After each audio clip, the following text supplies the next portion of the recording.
Good day, everyone, and welcome from the land of the rising sun. This is Japan Journal. I'm your host, Mal Adams, bringing you global truth from the nation at the edge of the earth. In today's special, we pierce the fog of geopolitical doublespeak to lay bare the truth about the intensifying nuclear standoff between Iran, Israel, and the United States, led respectively by Ayatollah Ali Khamenei, Prime Minister Benjamin Netanyahu, and U.S. President Donald Trump.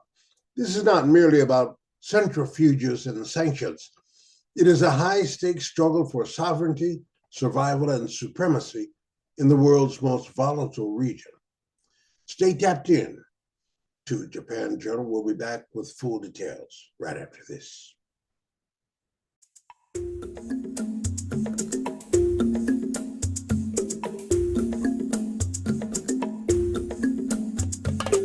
From GNN, the Global News Network, a division of Totown Communications Company Japan. Japan Journal. With Mal Adams. A Black Buddha Productions joint, of Japan. And now, your host, Malcolm W. Adams.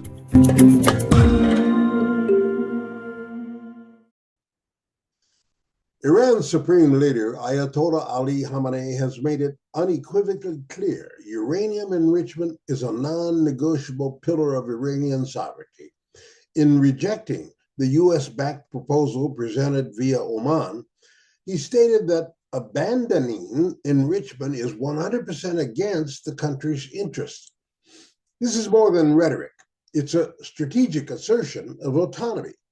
After decades of Western manipulation and coercion dating back to the 1953 CIA coup that overthrew Prime Minister Mossadegh, for Iran, enrichment is not about weaponization alone. It's symbolic of self-determination. The nuclear program has become a lightning rod for Iranian pride, bolstered by years of sanctions and sabotage.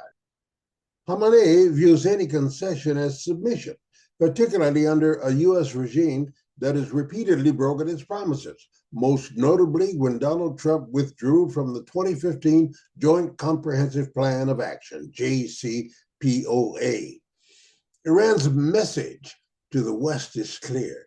We will not be bullied. But beneath that defiance lies a population weary of isolation, desperate for economic relief, yet still fiercely patriotic. This paradox is what defines modern Iran, a nation suspended between the legacy of revolution and the hunger for normalcy. Let's talk about Trump's shadow legacy, wrecking diplomacy, fueling extremes.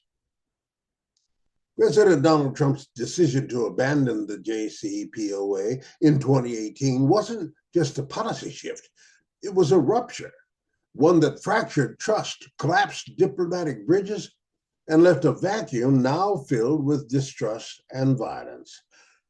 The Trump administration imposed maximum pressure sanctions that crippled Iran's economy while emboldening its hardliners and silencing moderates.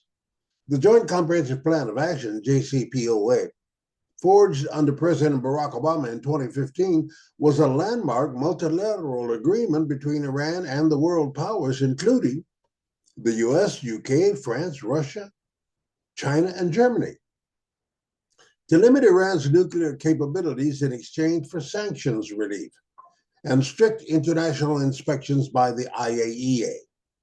It was widely regarded as a model of peaceful diplomacy, preventing conflict while opening a door to cooperation. But Trump, driven by a toxic cocktail of anti-Obama animus, right-wing pro-Israel pressure, and evangelical end times politics, unilaterally withdrew from the deal. That move shattered years of careful negotiation, alienated America's closest allies, and reignited tensions that could have remained dormant. In effect, Trump turned a multilateral diplomatic triumph into a geopolitical tinderbox. His exit from the JCPOA reignited Iran's enrichment activities, triggered regional proxy wars, and empowered the very extremists in Tehran and Tel Aviv who oppose peace. It was a reckless rejection of diplomacy for domestic political gain. and the world is now living with the dire consequences. Netanyahu's nuclear hypocrisy, Israel's undeclared arsenal. Let's talk about it. Israel, under Benjamin Netanyahu, vocally condemns Iran's nuclear ambitions while sitting atop its own undeclared nuclear arsenal, estimated at 80 to 90 warheads. Israel is not a signatory to the Nuclear Non-Proliferation Treaty and has never allowed international inspections of its Dimona reactor. Netanyahu's insistence that a nuclear Iran would be an existential threat rings hollow to critics who view his stance as not about disarmament, but regional dominance. He demands Iran remain unarmed while his own nation refuses accountability. This hypocrisy is rarely challenged by the US media or Congress, but we here at Japan Journal, we're challenging it. I'll say it again. It's a hypocrisy, not challenged by the US media or the government, the Congress. By framing the issue as a binary choice, either war or an Iran in chains, Netanyahu mobilizes fear to maintain his grip on power at home and secure blank check support from Washington. But the double standard is unsustainable. If non-proliferation is the goal, Israel must be held to the same standard. Let's talk about the American role here, the empire in the Middle East. Well, for over 70 years, the U.S. has played the role of power broker, arms dealer, and imperial enforcer in the Middle East. And from orchestrating the 1953 coup in Iran to decades of military aid to Israel, America's footprint has never left the region. The so-called peace process has often masked deeper motives, securing oil, maintaining hegemony, and preserving Western dominance under the guise of diplomacy. Trump's earlier erratic policies damaged U.S. credibility in the region, and Biden's passive indecision failed to restore it. Now, in his re-elected second term, President Trump has escalated U.S. involvement to dangerous new heights. Within just months of returning to office, he authorized direct bombings of Iranian nuclear facilities in support of Israel's preemptive military strikes, actions that ignited a 12-day war with hundreds dead across both countries. Though Trump claimed to broker a ceasefire, the truce remains fragile. His motives and his moves once again deepened mistrust, alienated allies, and stirred fears of an even broader conflict. Until the U.S. shifts from imperial puppeteer to honest broker, there can be no lasting peace. Washington cannot credibly call for restraint while fueling warplanes and firing bunker-busting bombs. If America truly seeks stability, it must abandon its dual standard of power politics, starting with a re-examination of its blind allegiance to Netanyahu's war doctrine and its own militarized foreign policy. The world is watching, and the mask of American neutrality has long since fallen. The Omani meditation, let's talk about it. A flicker of hope? Well, Oman has often played the quiet mediator in the Middle Eastern conflicts. The new U.S. proposal delivered to Tehran via Muscat sought to restart talks with security guarantees and partial sanctions relief. But Iran's rejection was swift and absolute. Still, Oman's involvement signals that back channels remain open, unlike the grandstanding of Washington or Tel Aviv. Oman's diplomatic style is grounded in trust, subtlety, and regional respect. It's one of the few players both Iran and the U.S. would engage with without preconditions. The challenge now is whether Oman's efforts can survive the hardline narratives of all three nations. In a polarized world, quiet diplomacy often loses to the roar of populism. But history has shown that peace is built not with ultimatums, but with whispered compromises. Shall we talk about the sanctions trap, or the economic warfare as policy sanctions are the modern siege. The U.S. has used them as a blunt instrument to cripple Iran's economy, freeze its assets, and isolate its people. Yet the people suffer most, not the elite. Medicine shortages, inflation, and unemployment have devastated everyday Iranians. This form of collective punishment violates the spirit of human rights, and while U.S. officials claim sanctions are targeted, the humanitarian toll is undeniable. Even during COVID-19, sanctions remained in place, preventing aid and medical supplies from reaching the most vulnerable. Sanctions often radicalize rather than reform.